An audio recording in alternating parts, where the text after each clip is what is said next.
I lied in the title of this video. It's not a snow day today, but it was 2 days ago. I'm a dad of 2 kids. One was just born. That's cute.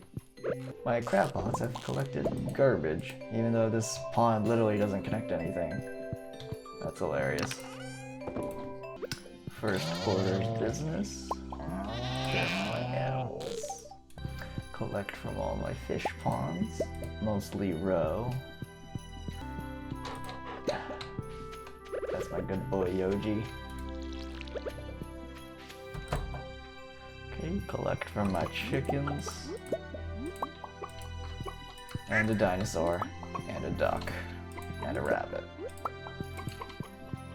It's winter, so I have fiber planted everywhere. I find fiber is actually pretty useful in the winter because it kind of holds the soil together, so if you don't have crops planted on tilled soil, it eventually becomes untilled.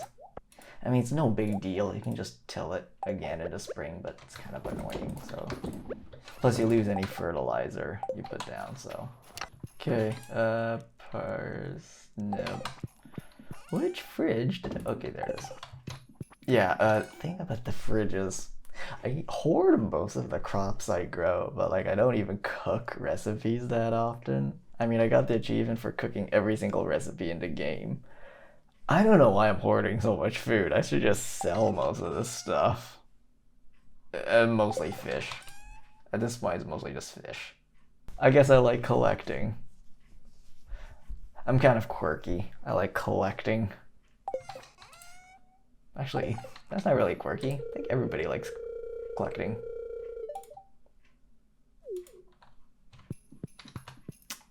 Your dedication to the parrot is actually kind of admirable. I like birds too. Maybe I should just sell the wine. It's taking way too long to process. I'm kind of losing my patience. Alright. I got really far in this game, so if you are new to the game, I'm sorry. This video is not about the game. Mostly have crops that just grow indefinitely here, so I don't have to keep replanting everything. Ah, darn it, the weeds. Casualty is like 1 path piece. Boo-hoo. Of course, the bane of my existence, running out of inventory space. I'm quirky, I'll explain this later. Again, I'm just hoarding food. Okay, I'm gonna explain. This is a very weird quirk of mine, and I understand if you find it completely weird.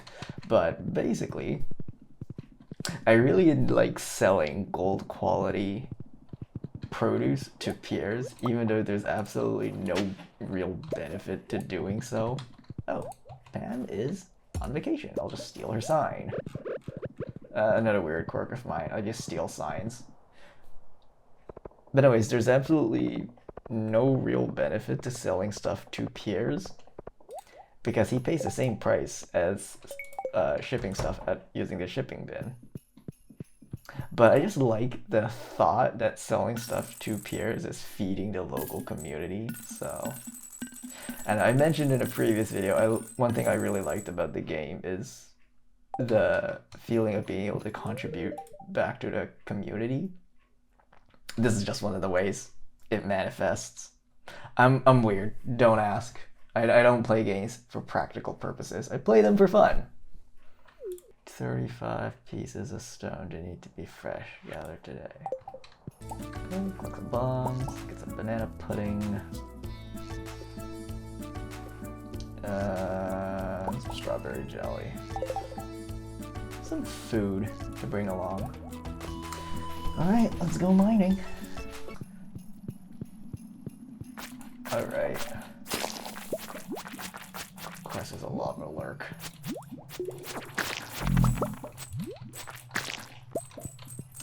Hey, Chime Slarmer. Slime Charmer Ring. For the win. Prevents damage from slimes. Did I say Chime Slarmer? Okay. I might be going insane.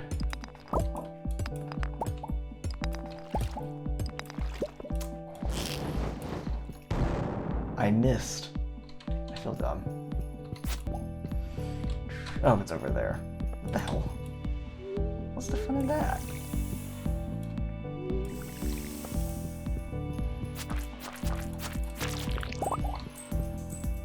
Wait, oh. Get over here.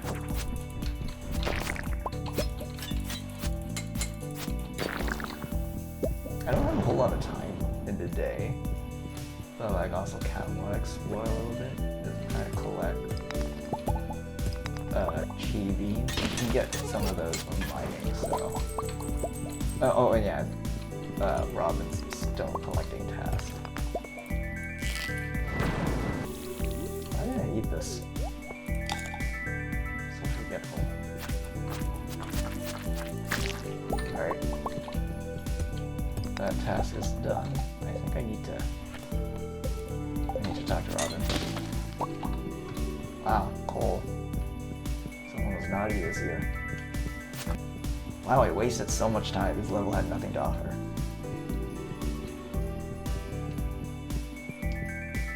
Can't believe he just dropped behind. Wow, I wasted so much time on the first floor. Oh, this is complicated. Is there a dragon tooth here somewhere? No? Seriously?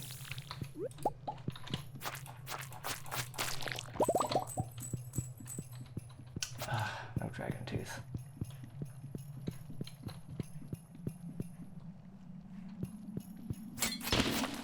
There has to be a way in there.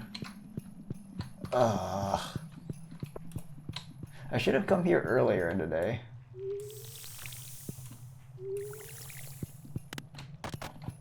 Okay, what did that unlock? Yes, come to Papa.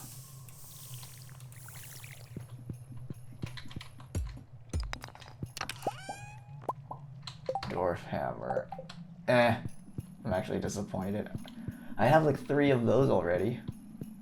I'm at least in no rush to finish this. I can get home at any time with the return scepter. Pretty forgiving. Yep. Running out of time. Oh, come on. Can you stay over here? There we go. Yes, dragon tooth. Move.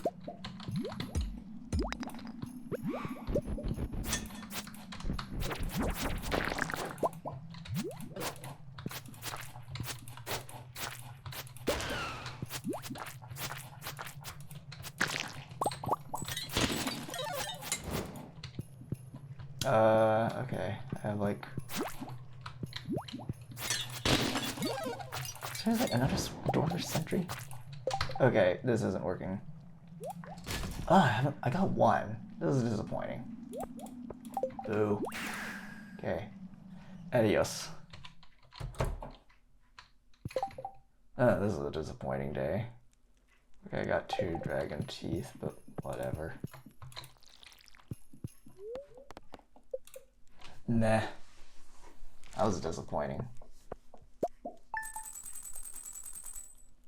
Okay, what else do I have?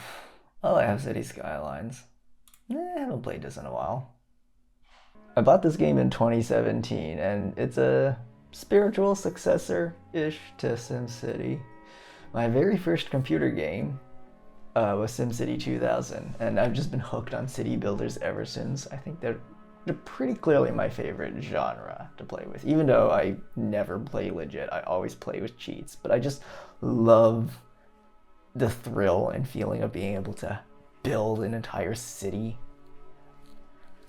I'm a nerd. I like urban planning. I like urban design. I'm fascinated by ways to build better cities. Beach ball. Yeah, I'm somewhat of an anomaly. I game on a Mac.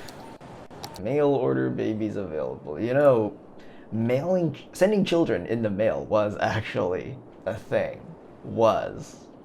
Okay, I built this roundabout last time I was playing because this was causing way too much of a traffic jam. And even though it's a Hecking ugly roundabout. It's actually working. Traffic flow is actually pretty good. Aside from this. Full stop in a roundabout. I was talking about this on Discord with some other people the other day. We had a little joke that all you need to be a good urban planner is to play lots of city skylines, which isn't technically too far from the truth because a lot of people who enjoy games like this are also very interested in urban design, particularly good urban design, like what makes a good city. And so they're more likely to be captivated by games like these. And they're more likely to push for better urban design. Video games do contribute to a positive society, though it does depend on the game. Where are you at? Oh, right there. Citizens are sick because of noise pollution in the area. Yeah, I kind of don't really like the noise pollution mechanic in game. Like, I get that noise pollution is a thing.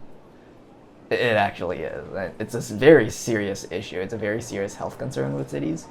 But the thing is, like, a lot of commercial areas just produce unnecessarily large amounts of noise when they really shouldn't.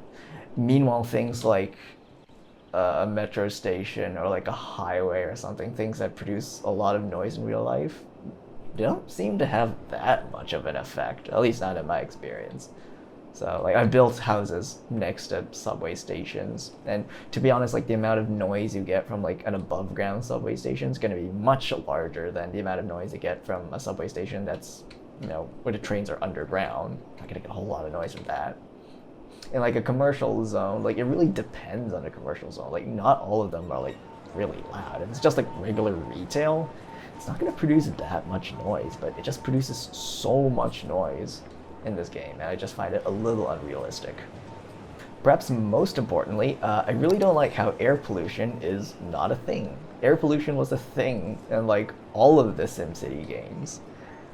And in this game, they replaced it with noise pollution, which I don't quite agree with. Like, they should have added it, like, on top of noise pollution. Like, noise pollution should have been something added on top of, like, air pollution, because you have many different types of pollution. You have ground pollution, which they did add in this game, which only really affects industrial areas. But, like, you have ground pollution, water pollution, which does exist to some extent in this game.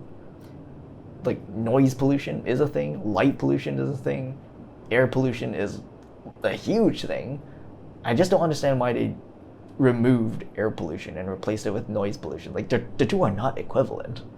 I'm going for a mix between high and low density. I really don't like how there's no medium density zoning in this game, which is, again, a staple in the SimCity series. You have, like, medium density zoning, so things that aren't single family homes, but also, like, not box it into sky condos.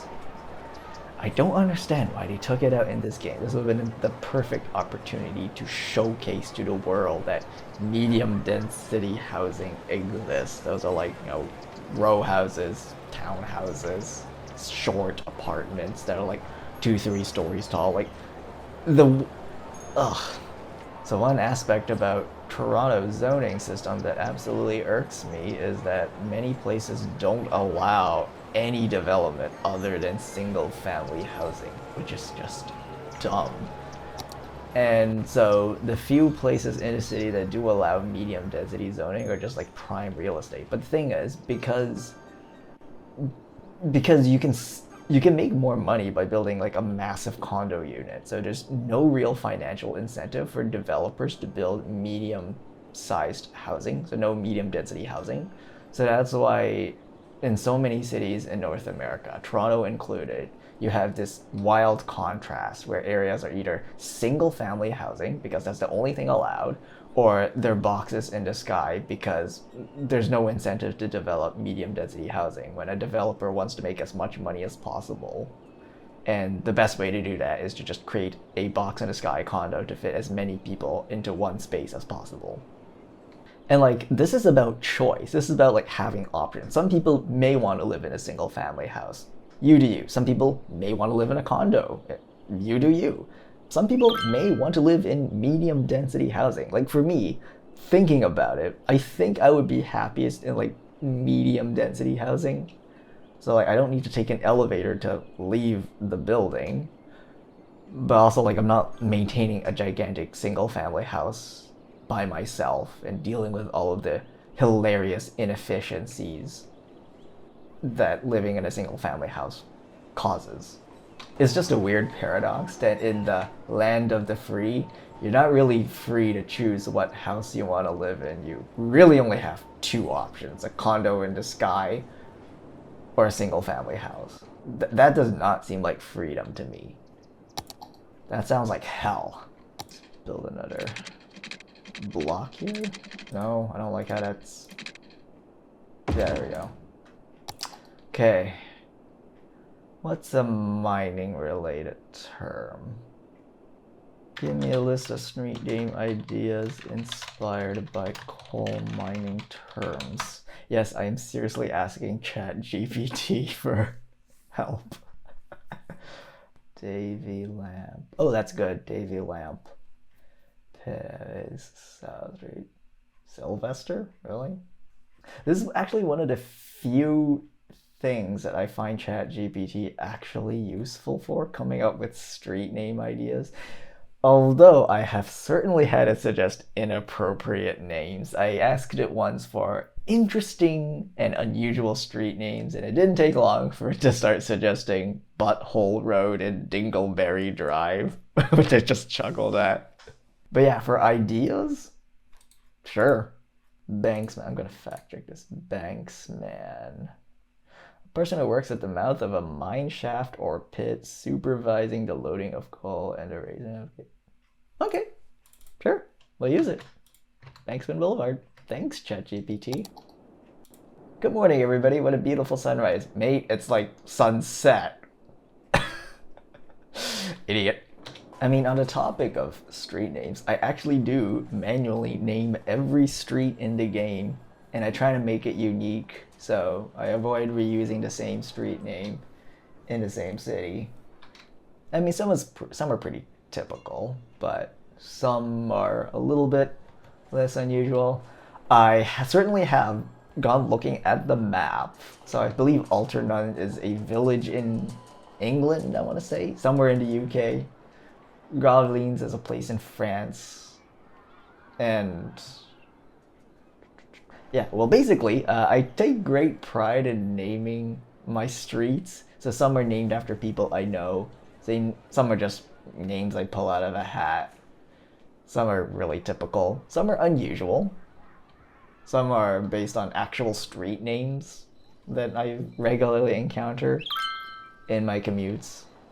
Bottom line is, I just like naming streets. Like it's just interesting to be able to explore a city and see all the weird and unusual, but also interesting street names around. You get high density development. You get low density development. Oh.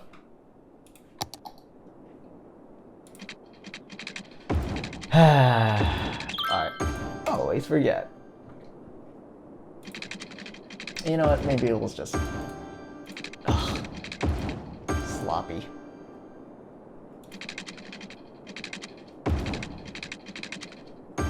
Please don't judge my pipe laying skills. I at least got better at laying down roads over the years. Please don't judge. Definitely don't ask about my bridge building skills, but I mean, it works. You got a bridge connecting this area with the metro station, so it works. And also this location is in a centralized location between the industrial area and a commercial area and residential area. I mean, this is prime real estate. You live within sight of a nuclear power plant. Or this, where you live right across the street from an industrial zone. I mean, believe it or not, there are actually places in Toronto where there are houses across the street from industrial zones. So, I'm just reflecting reality in this city, okay? This city is not a planned city. It kind of just grew. It happened.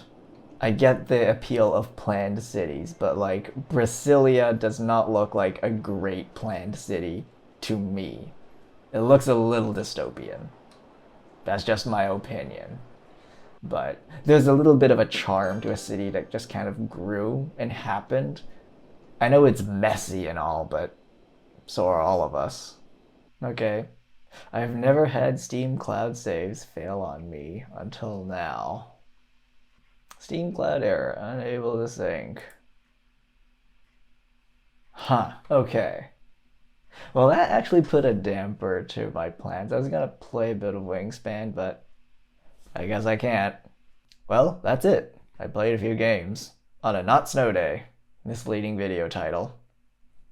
Oh wow, I'm at like an hour recording time. Uh, and I usually edit these videos down to less than 10 minutes.